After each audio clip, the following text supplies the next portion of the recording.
বিশ্বাস করুন আমরা যে পয়লা বৈশাখে হালখাতাটা কিসের জন্য করি?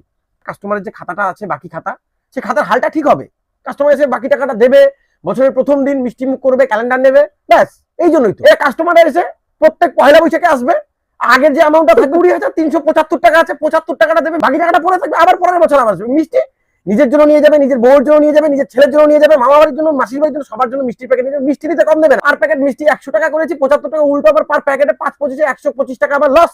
মিষ্টি খাওয়ার জন্য হালখাতাটা, খাতার হাল ঠিক করতে গিয়ে আমি বেহাল হয়ে পড়েছি। হালখাতা করার মানেটা কি তাহলে?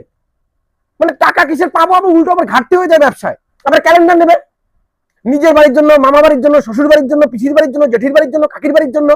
এত ক্যালেন্ডার ছাপিয়েছি নাকি আমি? শুধু উপরের টাকাটা দেবে 3,355 টাকা, 55 টাকা দেবে, 2,391 টাকা, 91 টাকাটা দেবে, বাকি টাকাটা গোটা বছরের জন্য পড়ে থাকবে, পরের বছর সেম কাহিনী। শুধু মিষ্টি খেতে আছে, খাতার হাল ঠিক করতে আসে না। শুভেচ্ছা রইলো পয়লা বৈশাখে। আরে দাদা বসুন বসুন, এই দাদাকে এই দে, কোল্ড দে। সেই যে গত বছর দেখা হয়েছিল পয়লা বৈশাখে, পয়লা বৈশাখ ছাড়া তো আপনার দর্শনই পাওয়া যায় না, মিথ্যে বলবো না। আমার খাতাটা দেখুন কত আছে। আপনার খাতায় আছে 4,125 টাকা। কোনো কনসেশন হবে না? অবশ্যই কনসেশন দাদা, বছরের প্রথম দিন এসেছেন, অবশ্যই কনসেশন। 25 টাকাটা বাদ দিয়ে দিলাম, 25 টাকাটা বাদ দিয়ে দিলাম, 4,100 কেটে দেবো। হ্যাঁ কেটে দিন। আচ্ছা 100 টাকা। হ্যাঁ 100 টাকা কাটবো। এই কোনো হালখাতা নেই আমার দোকানে, কোনো পুজো হয়নি, কোনো হালখাতা নেই। এই 57 সবাই আসে শুধু মিষ্টি খেতে, ক্যালেন্ডার কোনো হালখাতা নেই, পুজো হয়নি দোকানে।